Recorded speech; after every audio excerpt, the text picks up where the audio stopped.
1er mars 1954, la bombe la plus puissante de l'histoire vient d'être testée à Bikini Atoll, dans l'océan Pacifique. Non loin de là se trouve un bateau de pêcheurs japonais, spectateur de l'incroyable scène. Un des pêcheurs raconte: au début, on n'a aperçu que de la lumière, il n'y avait aucun bruit.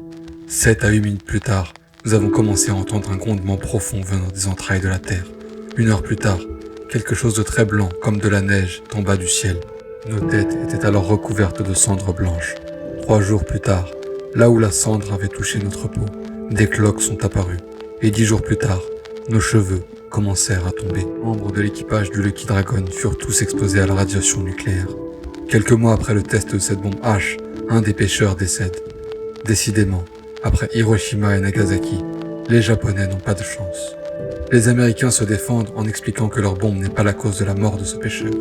Lewis Strauss, le dirigeant de la Commission de l'énergie atomique des États-Unis, lance une série de démentis, allant jusqu'à indiquer que les lésions dont souffrent les marins ne sont pas causées par la radiation, mais par l'action chimique du corail calciné. Seulement, les travaux du professeur Joseph Rotblat démontrent le contraire. Ce sont bien les radiations qui sont à l'origine des maux de ces malheureux pêcheurs.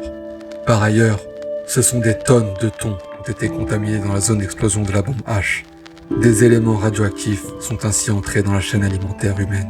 La tragédie du Lucky Dragon est l'étincelle par laquelle jaillit un mouvement mondial pour interdire les armes nucléaires.